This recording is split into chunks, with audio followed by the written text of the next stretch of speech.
The stars are out tonight in day 2 at Midnight Madness in downtown Toronto. We got one of the biggest turnouts I've ever seen here coming to Midnight Madness. Of course, I've only been here for a couple years. It's probably due to, because all these stars are here, Woody Harrelson, Gabrielle Sidibe, Christopher Walken, Tom Waits, Sam Rockwell, you name it. The list goes on as long as this line goes on.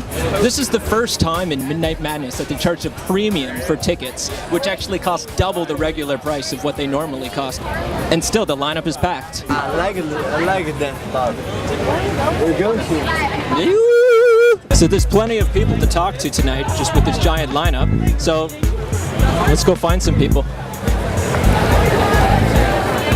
So, is this your first time going to Midnight Madness? Isn't a 7-year veteran of the Midnight Madness program. Oh, good for you, good for you. I feel like a slacker. It's only the 3rd year. What was your first Midnight Madness film? I can't remember. It doesn't come to mind, but the one that stands out the most would be Borat. Borat.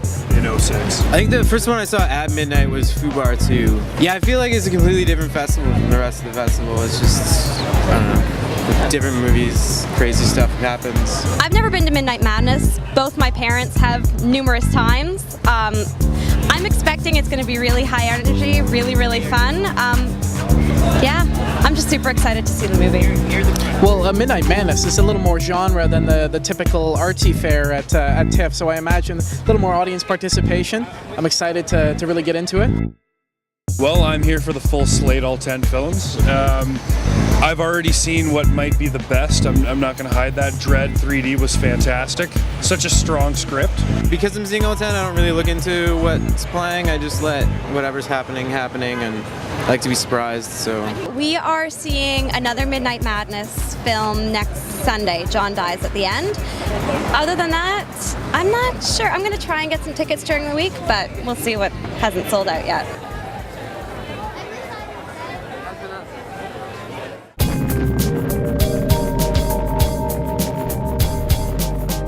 Hi, my name is Greg Payne. I've been coming to Midnight Madness for, I think this is my 8th or 9th year.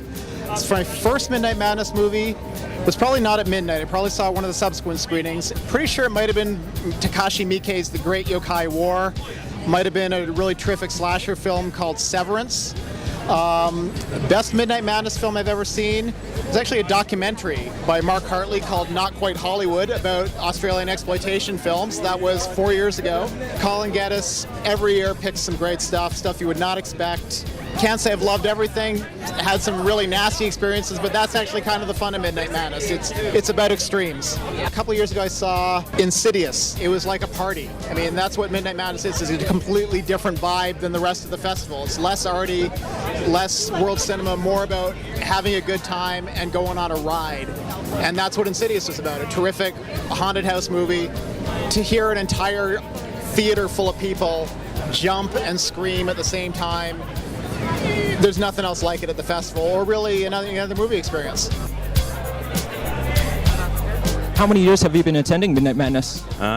Probably since like 2001, 2002, something like that. Yeah. This is my first night here tonight for the world premiere, I think, of Seven Psychopaths. So I'm really, really excited. So, yeah. Are you pretty excited about your scheduling for the After Dark Festival? Oh, very much. Yeah, we're sort of halfway through our programming right now. We announced 10 films at Fan Expo. They're online right now at TorontoAfterDark.com. We're about to lock the remaining 10 films. We're not quite there yet, but we're almost there, and we'll be announcing those at the end of the month. One of the films we're playing this year is Dead Sushi.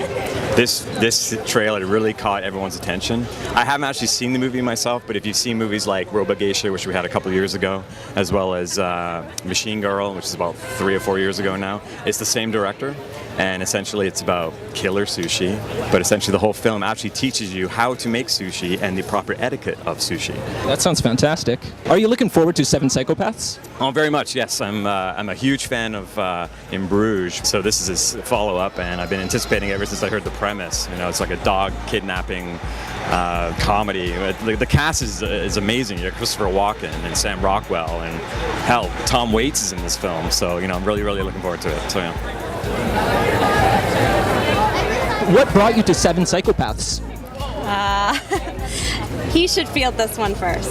I'm a huge fan of Martin McDonagh, actually. I love the movie In Bruges. I saw it when it came out in theaters, and I'm really excited to see what he's got next. Everyone's aware of his first film and the success that it was, and the somewhat revitalization of Mr. Colin Farrell's career. It's a star-studded cast in this movie and stuff. Who are you excited to see the most out of anybody in this movie? Christopher Walken. Yeah. Yeah, Christopher Walken. Well, since you like Christopher Walken, can either of you do a Christopher Walken impression? No. Well, give us a try. No. I put you on the spot. I'm sorry about that. My great pleasure and honor to introduce to you the director of Seven Psychopaths, Martin McDonagh. Hi everybody, thanks for coming out. Thank you, Toronto. Thanks for coming out so late and so drunk. I hate doing this, so I'm just going to introduce a wonderful bunch of people.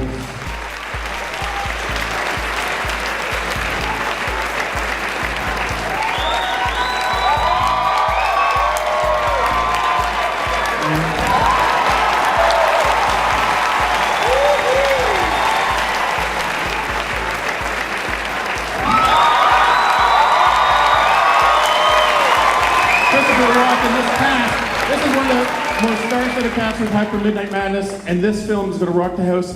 Thank you so much for coming.